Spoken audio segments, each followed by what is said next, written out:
Hi, I'm Steve Adubato for this very special edition of NJTV's In Your Neighborhood series. In this one, we look at the iconic Jersey Shore town of Long Branch. Long Branch has seen some very tough times, but today there are some great things going on in the Shore community. Tonight, you'll see some of these special things, special places, but most importantly, some very special people making a big difference. We're in your neighborhood, Long Branch. Robert Clark, who is director of bands at Long Branch High School. How you doing?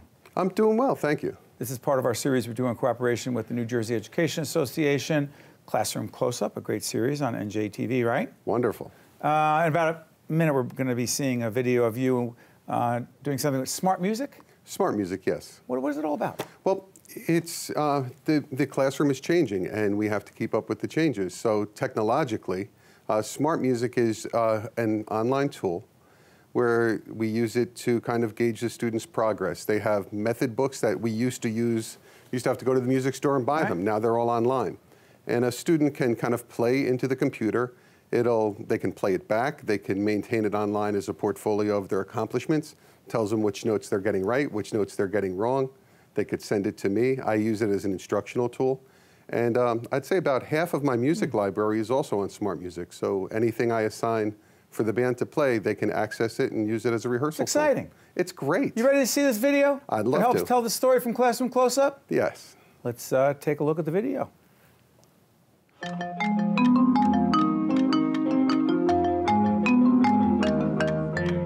Art education is important. The music education is ridiculously important. The students can succeed because they feel secure here. They feel secure enough to experiment, to fail, and they have enough pride to want to get better.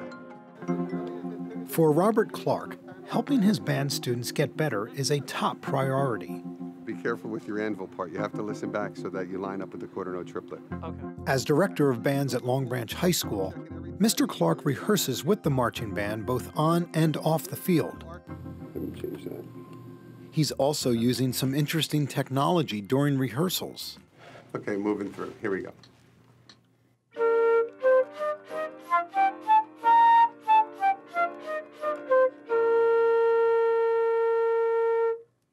Nice, you held it till the end. Get you with the software they're using is called Smart Music. Okay. With Smart Music, there is immediate feedback. When a student is looking at the screen and a note shows up green because they played it correctly or red because they didn't, that's immediate. But there's other benefits. The fact that they could use Smart Music as a practice tool and slow it down if it's technically difficult, that's a really good thing. With Smart Music, you always have the specific tempo that you have to go off of. So there's no way of us getting off of tempo. And it makes it easier to learn our skills. Okay, so now here's guard staggering out. Robert also uses computer technology to help the marching band develop and practice their routines. With the group, we were just going over one of the videos of Pieware. What you do is you input their show, and there's a computer-generated depiction of what they're supposed to be doing on the field.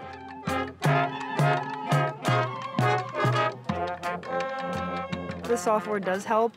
It helps when it comes time for how to get from one spot to another, like for motion, because we can't get that from the pictures. So using the software, you can see, okay, they took this route or a certain path to get to your spot.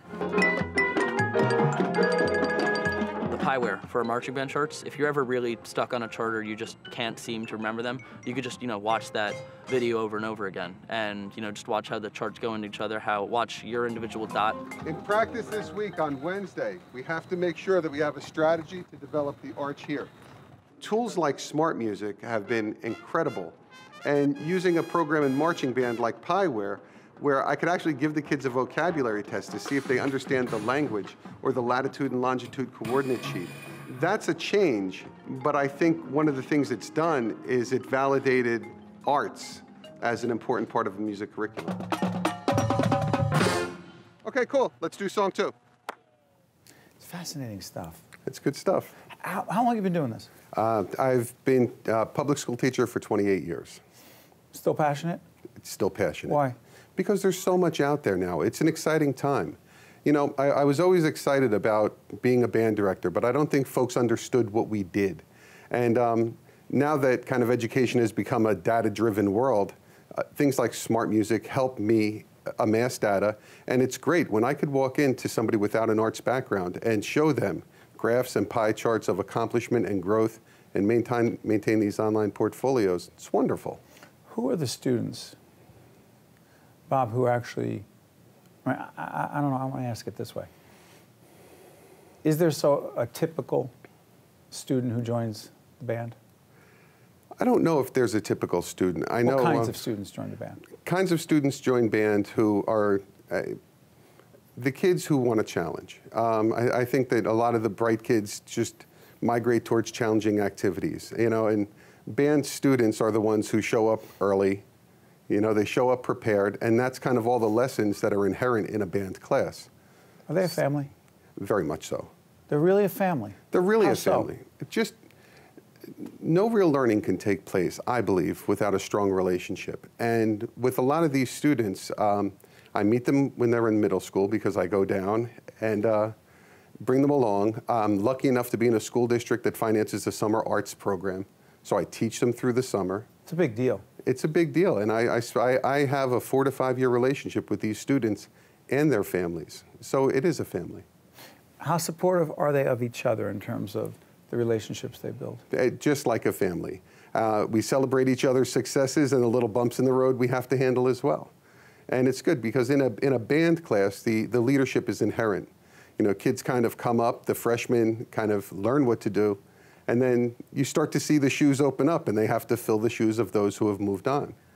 And it's really a good system. Well, I'm curious about this.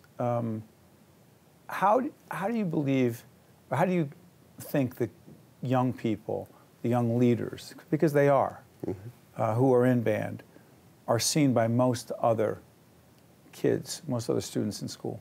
And has that changed? No, it hasn't changed in my school. I think it's the culture of the school. Are they respected in your school? Very much so. They're respected, revered. Hey, those kids are in band. That's a good thing. It's a great thing. It has always been that way at Long Branch High School. The arts successes are celebrated with the academic and sports successes equally. And it's great. And let me ask you this, the technology and the fact that you're teaching more and more with this technology, is it making being in band even more interesting? I think it makes band more accessible. Accessible?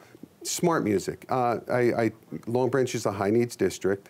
I think right now in my band program, I have 1 student who's studying privately. So the fact that I have this and I have after school time where they come in and I could put them on a programmed method book outside of the curriculum, outside of the course. They could come in and they could gauge their own progress, and I could come in and facilitate that. And without the technology, I really didn't have that option before. I'm curious about this.